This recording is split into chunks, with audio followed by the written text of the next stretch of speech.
fun of each other, kind of. The little kids make fun of the grown-ups make fun of the little kids. But I feel it's almost like when you go to a different country, and I have this picture here. When you go to a different country and you kind of notice like the little differences in other countries, you say, oh, in this country they do this different. If you go to a Spanish country, it's way different. And even if you're like from that country, but you grew up here, it's way different, like than the other country. There's like differences. So it's like you're moving into another culture. Like that's what it is. And even Florida culture is different than North culture. Like it's for sure different than New York City culture. Even though it's becoming more like New York, by the way, it is. Like all the traffic, all the people is becoming more. But it's still different than Texas. It's different than California. It's different than Ohio. It's way different. So it's the same thing with generations. It's like it's very different. Okay, let me show you this right here. I'm sure you guys have seen this one before. And how do you hang up the phone? How do you guys make a heart? How do you guys take a photo?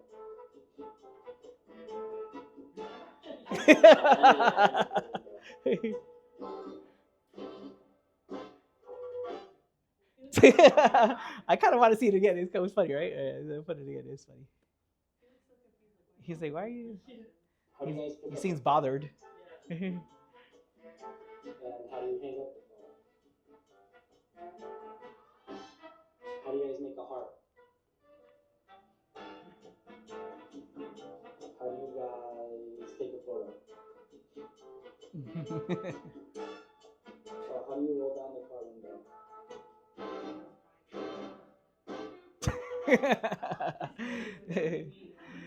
That's funny.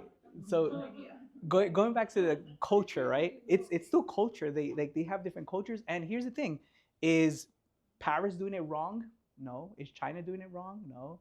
They're just different. Everybody's different. So are the generations doing it wrong? No. They're just part of that generation that they are. Uh, Both of them actually is correct, actually, right? Because I mean, I still go like that. I do, but do we do that now? We don't. The only time we redo it is because we have the phones here. But other than that, we actually do this now. But it's so ingrained in us that I still do this, even though now I don't do that at all, right? And now when we take pictures, you rarely take a picture like that ever. And yet, I think most of us are like the older generation. We still go like that. I still go like that, and it's not like that anymore. It's like now it's like the tap, right? So you see how it's different? Is anybody doing it wrong? Not really. They're not doing it wrong. All right, I wanted to share two things. Quick little icebreaker, okay? Can you share something that when you were growing up, it was like a big thing in your mind? Like it was a big thing for your generation, like a music, a TV show. Saved by the Bell. Zach. What's he? Oh, the funny videos. It's like, yeah. Oh, I forgot. You're correct. I forgot about that. Like starting from like 4 p.m. Right? Family Matters. Urkel, Steve Urkel, right? Who saw Steve Urkel? Raise your hand. Who saw Steve Urkel? She don't know what Steve Urkel is. You're missing out. You're missing out. You're missing out. If you don't know who Steve Urkel is, I yeah, they're good. Oh yeah. It's kind of boring. Yeah. You gotta jump to like season 2. Yeah. Don't worry, it gets better. Stefan and everything. That's cool. Yeah, that's awesome. All right, Olivia has to share. Share something.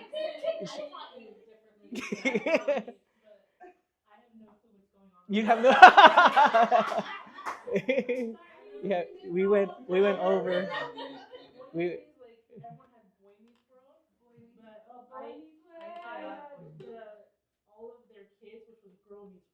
yeah now yeah Girl Meets World, yeah.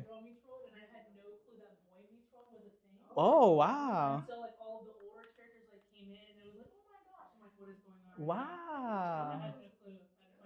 Wow. Well, to make I know Girl Meets World exists. I've never seen one episode of Girl Meets World. I knew it existed. You didn't know it existed? Yeah, I never watched it either. Yeah, me too. Me too. I was like, I'm not gonna watch that. Yeah, there's nothing like the girl. Yeah, for sure. Wonder Years. Oh, now we're going. Oh, Wonder Years. Oh, So you see how here we already started dividing into like different sections? It happens, okay? I want to read to you guys a verse in the Bible, okay? And because I always like to have some kind of like a Bible verse, okay, to kind of center us. Look at this verse. It says in Psalms 145:4, one generation shall praise your works to another and shall declare your mighty works, your mighty acts. So what it's calling us to do is that every single generation we have to keep praising God and also teach the next generation to do that. That's kind of what it's calling us to do. So that's why I came up with this about bridging generations, because that's what we're called to do. We're called to be ambassadors always. Oh, last one. I had this video. I forgot about this video. Who's sick of 6-7? Raise your hand. Raise your hand. 6-7. We're sick of it. But again, every generation has their thing, right? 21 was a big thing before, you know. But it's funny because sometimes when you do want to connect with that Mhm. younger generation, you kind of give into it Yeah, yeah, just to appease yeah. them, Just to appease the. to let them know, we understand. Yeah, and that's actually the video I'm going to show you. Look, I found this video, and it's the whole choir. They made the whole choir sing the song of 6-7. Look at this. Yeah, yeah.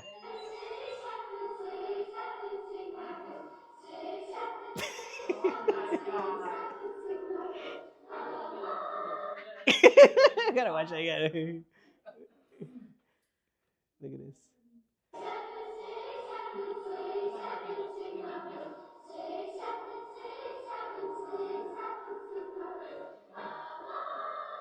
So, if you can't beat them, join them, right? I think that's the theme here.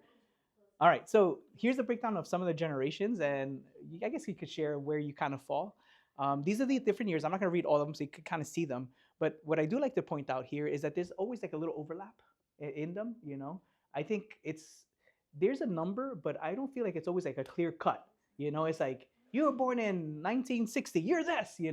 I feel like there are some people who are older souls, and younger souls, kind of like that, could kind of fit in different categories. So it's not like you fit here for sure. It's like in culture as well. Like some person could be, let's say they're from they're from Brazil, but even though they're from Brazil, they know other cultures, and they're able to like be able to go to other cultures. Same thing, and that's actually what I'm trying to show is that we can kind of navigate to other. And I feel that teachers, and we're talking about teachers, we're already in it without being called. Like you're already in it. Even if you don't want to, you're in it. Like other adults, they don't know what 6-7. They're just catching on now, and we're sick of it already. But they're just catching on now. Like, what is this? You kind of already know. It's banned in the classroom. Yeah, in the classroom, I'm like, no 6-7 here, okay? I don't care what you do outside of the classroom, that's fine. You can have fun.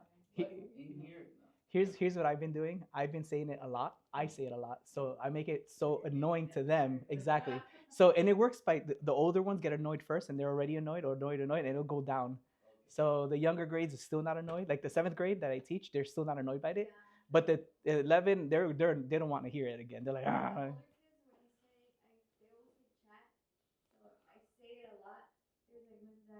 Yeah, they're annoyed. Yeah, don't say it no more. So I oversay it. I oversay every time a single time. Look, 6-7, 6-7, and they're the seventh graders are still with it, but they're kind of starting to falter. So I did want to give you a little bit of detail of each generation, okay, kind of. And I think this is also important because some of us have older parents as well, and there's older people in our churches as well. So we're not just thinking about our school, but we're thinking about like everyone. And I think this is a good thing to do. So this is the silent generation. This is the generation that they went through the Great Depression. They had very little. The very little. They were born between 1928 and 1945. But again, there's leeway there. They're very big on discipline. Very big on respecting authority. Personal responsibility is high, extremely high. Hard, extreme hard worker, not hard workers, extreme hard workers. Like they will not stop working until they'll die, and they'll still show up the next day to work. You know what I'm saying? They'll still, yeah, they will extreme hard workers. They're about community and family. In consuming, they like to go to convenience stores. Very very little travel. They're not really big on traveling. Very no e-commerce. They're older. They kind of don't even know technology that much. They value quality over the price. So they'll pay the money if it's a good quality. They'll pay that. They'll pay that money. They're very thoughtful and sustainable when they're doing purchases. This is just like an idea of how they are. Are there differences? Yes. One thing I would say that Mhm. probably you can add is one thing. Yeah, yeah, yeah. Perception is they do not throw things away. That's true. That's true. That's true. Or they repurpose things, and it doesn't look good. All right. I'm sorry. I'm recording this, but it's true. I mean, listen. By the way, we're gonna say pros and cons about everybody, so we'll get to yours and ours. We'll get to it. But for me, I would throw away something, and then the next morning he'd be back in my class. I'm like, how did it get back here? And he's like, hey, You need this. Dad. You can reuse it. Yeah, exactly. They don't throw anything away. But again, it's like an ingrained thing of that generation. Are the anomalies and outliers? Yes. On every single category, there's going to be people who don't fit that, but for the most part. All right, next one.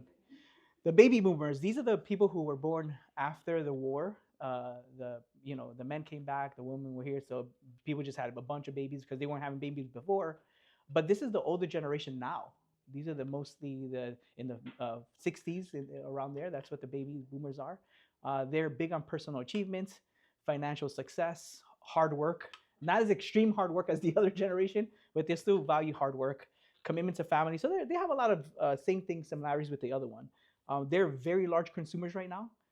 But here's the other thing also. They're actually on the way out of the workforce. And actually, that's a big, huge thing. The baby boomers are retiring, and they're leaving a lot of jobs. And there's actually not enough people to fill the jobs, by the way. In the next couple of years, that's going to be a problem. It's already kind of is a problem. AI is going to fix that problem, though, because they're taking everybody's job. But having that empty spot, there's a lot of baby boomers are leaving. But the other thing is also, this is huge. This is inside. I'm into a lot of business stuff. There's a lot of baby boomers who have a business. For example, I'll give you an example. You know that ice cream place? There was a really famous ice cream place in right next to that taco place on Griffin. And there's the guy selling it. He's selling it because he got older and he's just like, I can't do this anymore. So he tries to pass it on to his children. I don't know his whole story, but they try to pass it on, and the children usually don't want to do what the parent is doing, right? So like, who do I pass it to? So now I got to close or sell it. And that's what's happening to this generation right now, which again, it is what it is. Like, we just observe it. It's happening, that they're leaving the workforce, and there's like a large gap here that's happening. They do online commerce. These people know a little bit more about technology. They were in it. However, they're easily influenced. I don't know if you've seen AI videos. Like, I'm like, that's an AI video, and then like an older person, they're like, oh my god, look at this. I'm like, 2 seconds. I'm like, that's an AI. That's like AI, but. Yeah. Oh, you seen the bear ones with the the old I saw that one. I saw one with a guy first. So a bear attacks a guy, and it got me. It got me. I'm gonna tell you, it got me for like 2 seconds. The guy, I was like, whoa. And then I saw like the video kind of lagged. I was like, that's AI. Nah, that's AI. Get that out. But people get caught all the time, and now AI is so good that they're getting caught. So this is the generation we have to be careful of scams and stuff like that. We had a whole service here about that because it's a big thing right now. Okay, they do prioritize quality over quantity as well. Okay, all right. Generation X. I'm pretty sure some people are here in this category. Independence, autonomy, a balance between professional and personal life. That's a big thing. Pragmatic means that things need to work out. Like, want to tell me the steps, tell me how it works. But they do question authority a lot. Like, I wonder if that's correct. I don't think that's right. Let me go check myself, kind of thing. Okay, so that's a Generation X. I feel like some people are quiet. So they search for products on the internet for sure. Very fully internet integrated, even though the internet wasn't a part of their growing up life. But they've adapted and fit into it. Okay, not easily influenced. Pro and con. Pro because you're looking around and saying, oh, what can I get? But con because nothing convinces you. Like everything, yeah. Another word for it is Yes, exactly. Listen, it was being nice here. This thought was being nice. But yes, that's exactly right. That's correct. stubborn. You're not convinced by anything, okay? But they do like to save. Everything is like, oh, let's try to save some money. Let's try to be conscious about money, okay? Um, the next one is Generation Y, which is the millennials. That's millennials. That is the millennials, okay? And by the way, the millennials is a big group. Is a big group. So they do say the older millennials and the younger millennials because I feel like it does kind of diverge into that because it's such a big group. They were born when technology was just coming into being, and that's like a big thing. Some of them were at the end of the generation were born when they had technology. So again, it's a big influence. Very authentic. They like to everything to be authentic. Like if it's Mexican food, it has to be cooked by a real Mexican. You know, like that authentic. No, you whatever. Okay, as long as it's tacos, she says it's Taco Bell, taco whatever. Okay, yeah. No, I do love Taco Bell. I love Taco Bell. I love Taco Bell, but still. Okay, so diversity. They like diversity. They like inclusion and high creativity. Okay, this is all things that they do like. They do. They don't just shop. They write recommendations. They write reviews online. They'll tell their friends. They'll share things with other people for sure. They're very ethical in their consumption when they're looking around. They're very like, oh, is this right? Is this wrong? Kind of a bigger picture. And they like loyalty programs. Like, hey, if I stick with this, what do I get out of it? Kind of thing. So that's the millennials, Generation Y. By the way, X is where they started. So it was X, Y, Z, and now Alpha, and then Beta. Also, they have already the babies coming. So that's how it's going. Just to kind of give you an idea. But the Ys, they gave them a different name, which is millennials, but it's also Generation Y. The students that we teach are the older ones, or yeah, they're like the older ones. Some of them could still be in Generation Z, but this is like the 20s, the people in their 20s around this age, and the older students are still in this category. Diversity, a lot of very similar things as the millennials. Diversity, inclusion, equality, sustainability, but something again very demanding. It could be good, it could be bad, because in the sense that it's good is because they know what they want. It's like this is what I deserve. This is what I get, and in that way. But in the bad way, especially in the workforce or in other places, like because you have this spectrum of generations, you can have a very older person and they're work, and then the younger Generation Z is like, well, I'm not doing that. It's like, but what's the difference? And the difference is just the mentality. Honestly, it's not. There is no difference. The difference is the mentality. It's just observing. Okay, observational things. They like to have a mark on things. They like to have ethical consumption. Again, is a big thing. Buy little, but buy it very well. Like once more, it's like very focused buying. Physical or online, they could do both. All right, they're kind of in the middle. All right, this is the younger kids. This is the younger kids. The Alpha generation, which they call them. And they're into very sustainable things that happen, not just in their lives, but they're very conscious about the whole world of, is this thing that I'm buying, is this like healthy for the environment? They're very into that. Like it's really big. Even the younger ones, they're very conscious about that. But they're very innovative. They respect the environment, very diverse people. And they like to develop a lot of things. They want to see things that are new and developed. What's the new thing?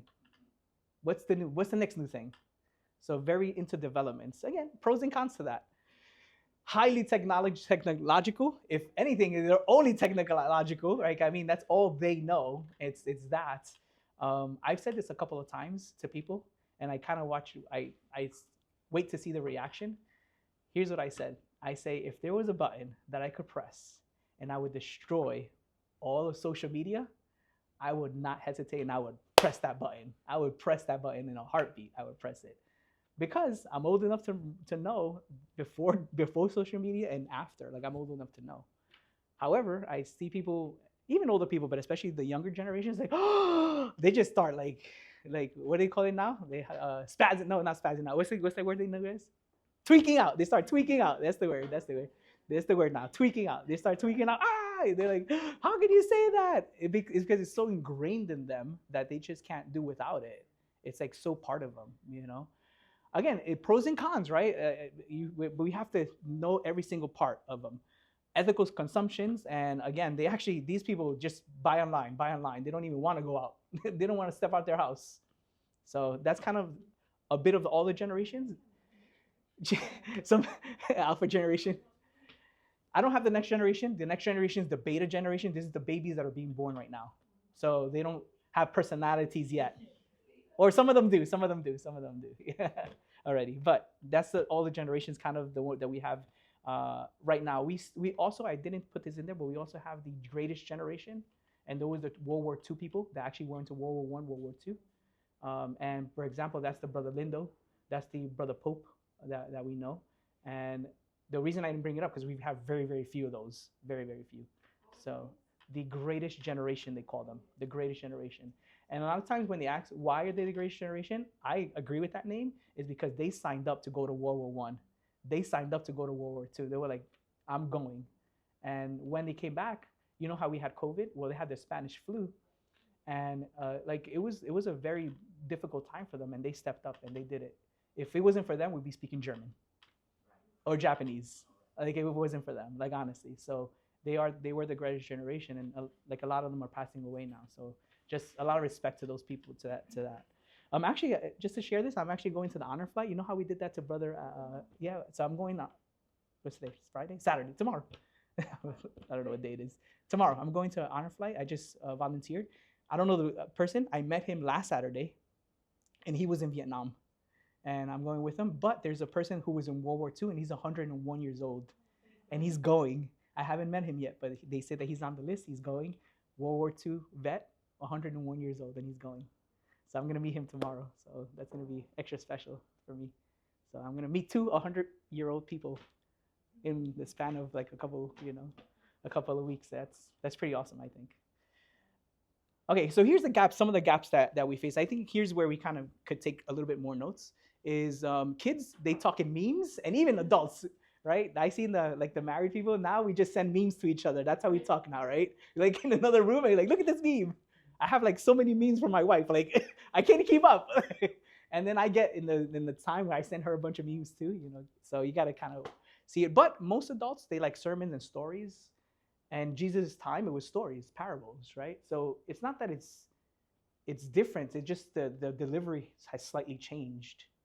Is it wrong? No, it's not wrong. I think if Jesus was alive right now, he would be using memes. Like literally, he would be using memes. I have this teaching that I have it already written now. Do you meme what you mean? Do you mean what you mean? It's basically everything that you're posting online. Does that represent your values? That's a good one. Do you mean what you mean? So mean what you mean. You say it backwards too. Values. Adults are very about stability and tradition, but kids are very flexible and more about authenticity. And they're very flexible. But adults are more rigid. Like this is how we have to do it. Again, I'm not saying either one is wrong. I'm not here to say that. I'm just here like, let's recognize this, okay? Assumptions. Adults think that kids do not listen. Adults think that kids do not. I think that a lot. And then you call a kid because you think that he's not listening, and he like answers every question. What's up with that, right? I'm like, When he does that, especially in class, I'm like, oh yeah, like, oh man. That's because the phones got him trained. The phones got him trained. They're trained. They're trained by the phones now. They it's happening to me too. You have so many things in the background going on, like at home, that you're still able to like get things done. Yeah, it happens. What do kids think that adults don't understand? There's actually every generation has a songs and things. Oh, adults just don't understand. It's always going to be said. The beta generation is going to say that about the about the Z generation. Like there's saying they're always going to say that. I always like to share a couple of stories. So I'm going to share two quick stories, but you know them. This is King Solomon. And King Solomon is, the wisest person in the Bible. Wisest person. But when it came down to like pass his things on to his kids, well, first of all, he messed up. He had 300 wives. That's messed up number one, right? I mean, how can you keep up with that, right? Imagine how many kids he had. Even if he had one kid with every wife, even if it was one, that was 300 kids. So how can you, how can you be a good parent at that point? But he was not able to pass on his values, and even his values were kind of messed up.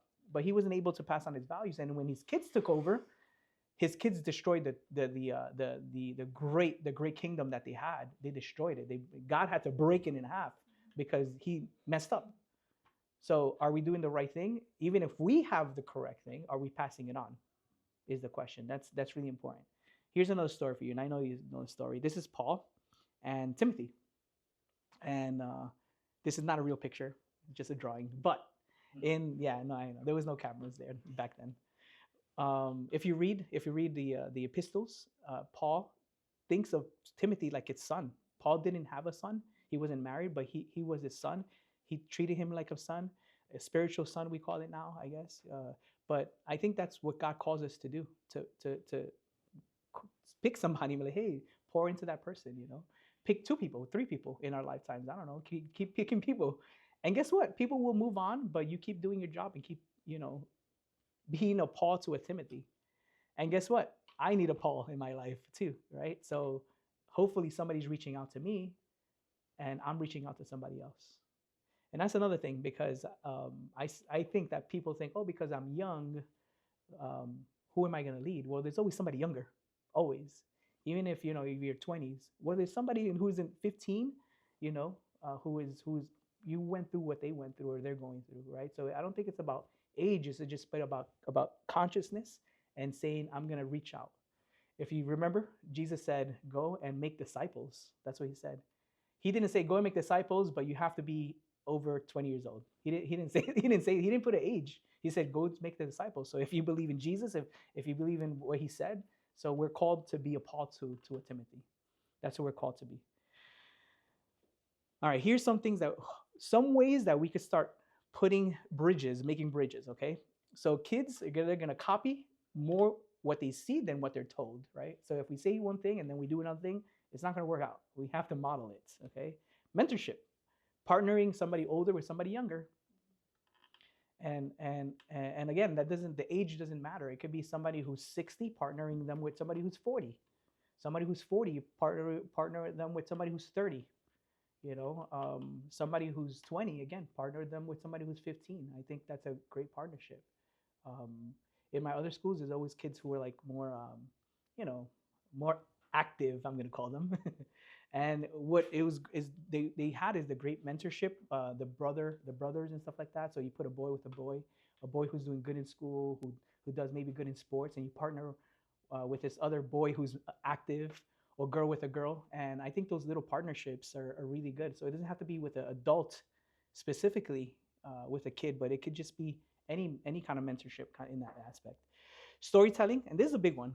I think kids even nowadays, the reason Jesus said stories is because everybody loves stories. Everybody loves stories. So Jesus used that, and they just keep using stories. And what's the best story you have? Your own stories. If you notice in your classroom when you're teaching, you're teaching about whatever it is. Let's say you're teaching about math, and it's kind of dry, blah, blah. But as soon as you start saying a little story about you, the kids are like, oh, and they want to ask more questions. They're so like interested in your life. They're interested in your life, and they're interested in stories. That's what they're interested in. Like, wow, that's amazing. And again, that's not just them, it's everybody. So we just keep sharing your testimony, keep sharing your testimonies appropriately, obviously. But I think we could keep doing that. In the Bible, it says that we're saved by the blood of the Lamb and the power of their testimonies. So those are the 2 things that we have. And actually, personally, me, that's why I actually brought 2 copies of my book. I'm going to give it to somebody else, but I have one other copy, and I'm going to put it in here, okay? Olivia has it. I know Olivia has it, but this is why I wrote this book, Things I Wish I Knew When I Was Younger, because it's like just advice that I would have given myself, I guess, and pass it on to somebody. Like, here's my advice that I would have given myself, right? I wish somebody would have been like, hey, do this, do that, I still wish somebody older would be like, hey, do this, do that. And that's why you have to look for those people to tell me who have been my age before, right? And are able to tell you something. So I think we could always do that. And your testimony is the big thing. Serving together in ministry or just serving together, I think it's great.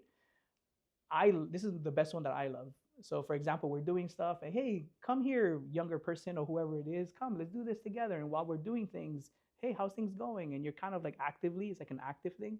And I think people open up a lot doing that. Well, in my personal experience, people open up and they're like, oh, wow, they're not saying it, but they're maybe thinking it. It's like, we did this together. They're so interested in my life, that they start to open up even more. And I feel like that really helps.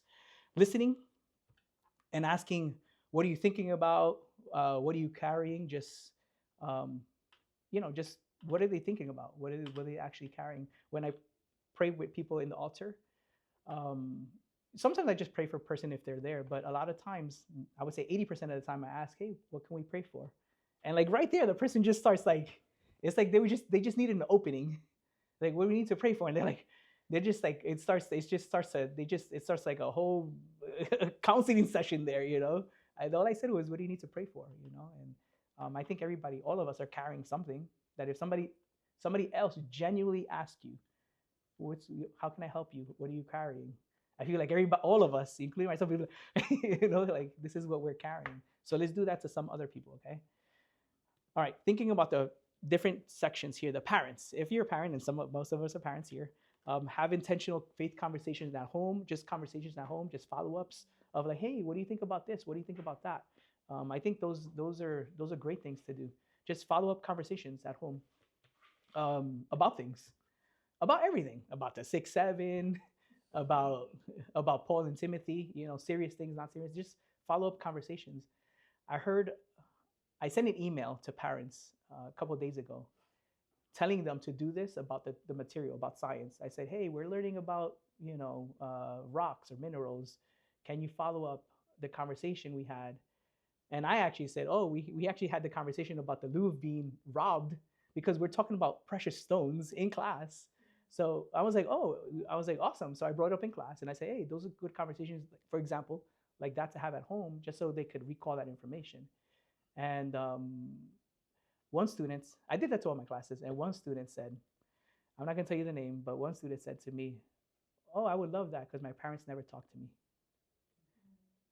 And I was like I got punched in the gut. Like I was like, I'm not sure if they were being funny, but I don't feel like they were. I feel like in jokes, there's always a little bit of truth, and I felt like he said it in a funny way, but I felt like it was, what I'm saying? Like he wouldn't have said that otherwise. So as parents, just have those follow-up conversations. As teachers, like we said before, bring in life applications, not just the content, but just bring live things that kids can relate to.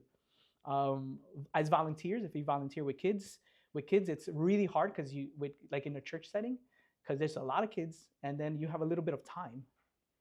So, but even if you don't volunteer with kids, honestly, everybody here works with kids. So, I mean, I see this all the time. Like I love greeting people, and I used to be in charge here for the greeters, but I love it. I love it, and I love kids. So I always see this. People will say hi to the parents, and they won't say hi to the kids. I always see that, and I'm like, and I always do both. I say hi to the parents, and I first go to the kid, and I'll give a high five to the kid first. And I think actually parents appreciate it. And as a parent, think about it. People who are parents, you appreciate that somebody said hi to your kid. I think that's very appreciated. So just learning kids and just saying hi to the kids, I think that's real great. I think Jesus did it. That's what he said, let the kids come to me. He did it. Not the disciples, but Jesus did.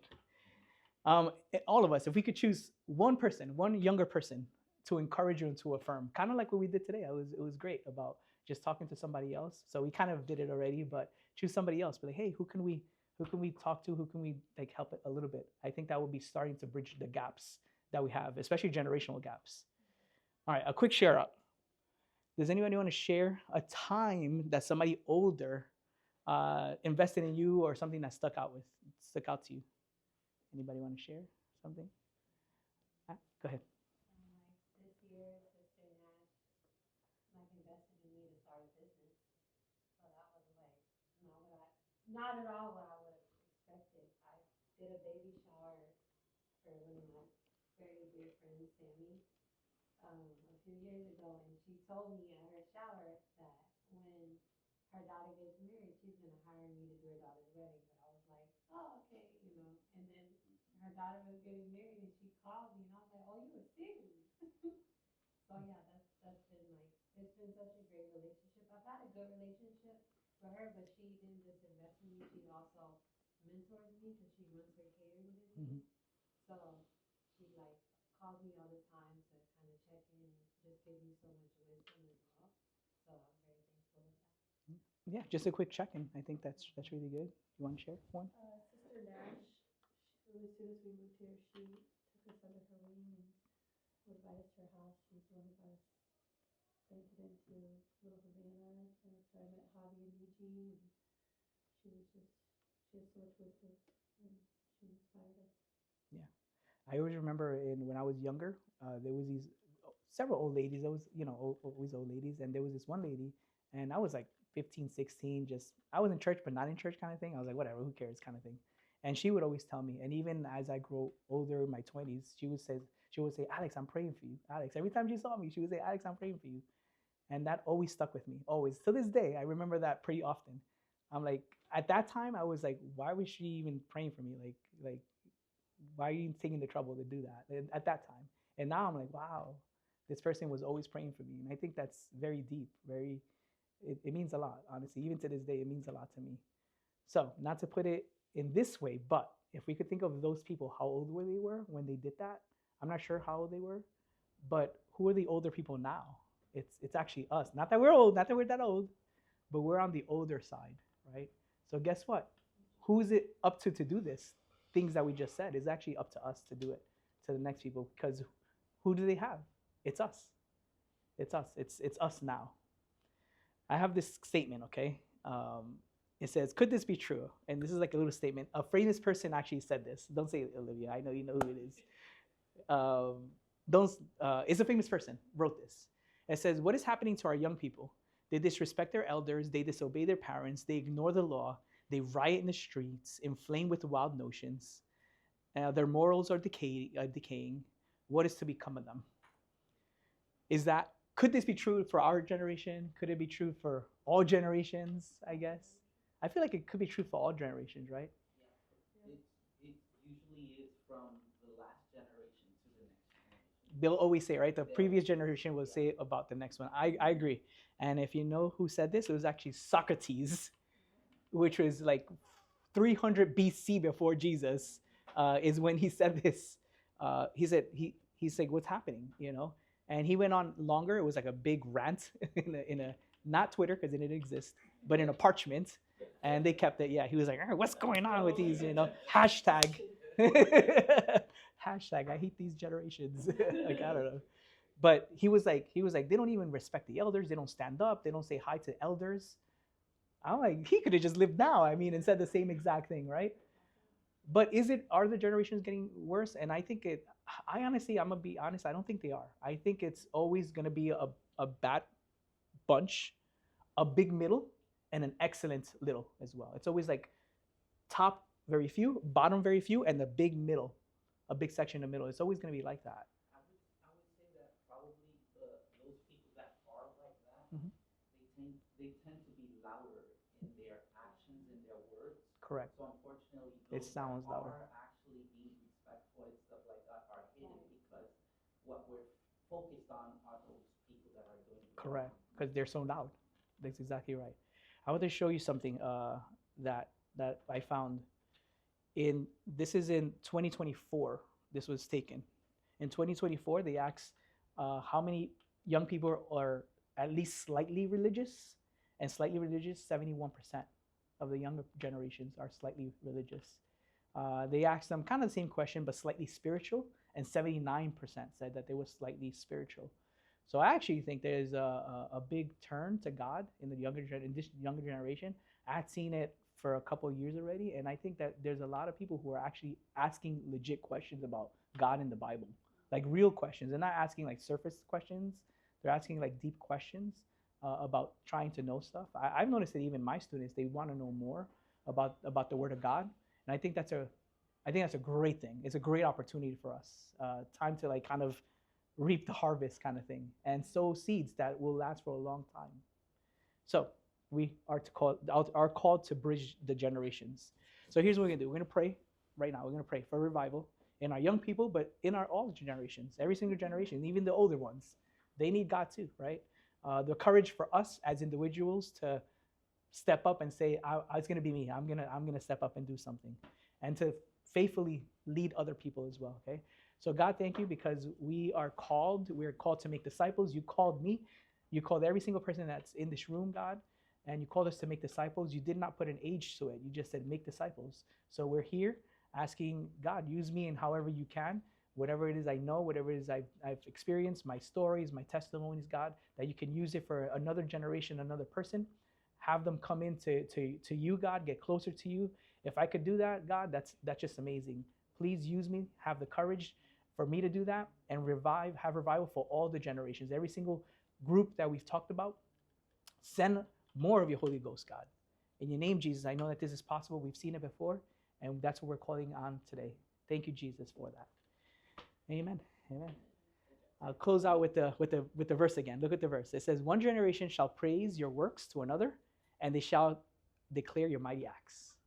It's basically what we said. I think the verse actually even makes more sense. Like at the end, like, whoa, it actually makes a lot more sense. So this is the Bridging Generations one, okay? So I hope that you liked it. Stay for the second if you liked it.